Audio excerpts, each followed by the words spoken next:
Warming up your car before driving it in the winter. It's one of those things that was good advice 40 years ago, but doesn't make very much sense today. Kind of like these outfits. At the most fundamental level, car engines work by exploding gas inside a cylinder with a piston that gets moved from the explosion. This combustion reaction needs both fuel and oxygen to occur. If you don't believe me, just try to light a candle under a glass and watch it go out when it runs out of oxygen. Fuel is vaporized and mixed with oxygen in the combustion chamber, and in a modern fuel-injected car, the ratio is closely monitored and the amount of fuel is adjusted to maintain the proper ratio for complete combustion. The problem is, when you're idling a cold engine, the fuel doesn't vaporize as easily, and the fuel injection system will add even more fuel to maintain the proper ratio of hydrocarbons to oxygen. Gasoline is a solvent, so it washes away the oil from the cylinder walls and leaves the pistons essentially unlubricated. To make things worse, oil is more viscous when cold and can't be replaced very quickly. Gasoline can also get into the oil and reduce its effectiveness, farther promoting wear. Idling doesn't really warm up the engine very quickly, so it just keeps running while cold. All of this means that warming up your car by letting it idle in the winter just wears out your engine faster. There's also an environmental cost as well. It might be helpful to take a step back because many people get confused about environmental issues like global warming, localized emissions, and even the ozone layer.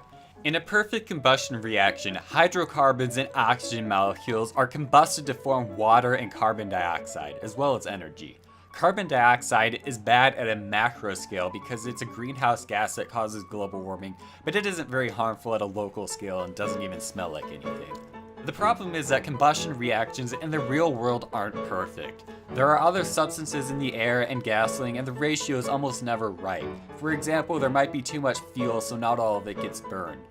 These imperfect reactions can produce nitrogen oxides, carbon monoxide, unburnt hydrocarbons, and other gases that are harmful at a local scale.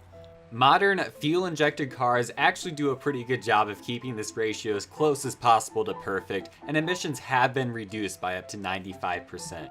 Older carbureted cars don't have a complex way of adjusting air-fuel mixtures, which is why they actually need to be warmed up to prevent stalling, and why they produce so many more local emissions. Modern cars also have catalytic converters that help convert harmful gases to less harmful gases like carbon monoxide to carbon dioxide and nitrogen oxides to just nitrogen and oxygen. This is also why the exhaust from lawnmowers in old cars is so much stronger than from a modern car. As a side note, a lot of people seem to think that global warming is caused by a hole in the ozone layer, which isn't correct. The ozone layer is important because it protects us from UV radiation, and there is a hole in it, but it was caused by CFCs, not carbon emissions. Thankfully, CFC usage has substantially decreased and the hole is repairing itself. Anyway, back to warming up your car. Despite the fuel injection system's best efforts, some incomplete combustion does occur and the catalytic converter isn't warm enough to work effectively, so your emissions are off the charts. Then there's also the obvious fact that you're using gas to warm up your car. With all that being said, the best thing you can do for your engine and the environment is just to start your car and drive gently. Just make sure to resist the urge to unleash your inner Jeremy Clarkson for about 5 to 15 minutes depending on how cold it is. Make sure to drive gently and don't accelerate too fast. This will warm up the engine to operating temperature quickly and will minimize damage due to running it cold. If it's like January morning in Canada cold outside, you may want to wait at most a minute to make sure the oil is flowing, but not any longer than what it would take to scrape your windshield and start your music. In general, idling puts unnecessary wear on your engine. Many people think that it uses a ton of gas to start your car. And while that was true for old carbureted cars, modern cars use an incredibly negligible amount of gas to start. One study found that starting your car is the equivalent of idling for 7 seconds. That means shutting off your engine when stopped for anything more than a stop sign actually saves gas. The wear on your starter motor is minimal compared to the gas saved. Another study found that cars with start-stop technology got 4 to 8% better fuel economy in a city setting.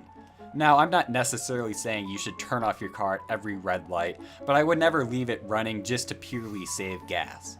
Okay, all of that is great and everything, but it kind of ignores the elephant in the room. Most people warm up their cars because they hate the cold and wish they could just retire to Florida already. I'm not saying that you're going to destroy your car by warming it up, So if you truly value being not cold for 2 minutes, then go ahead and warm up your cabin. Just don't think you're doing your car, your wallet, or Al Gore any favors. Thank you for watching.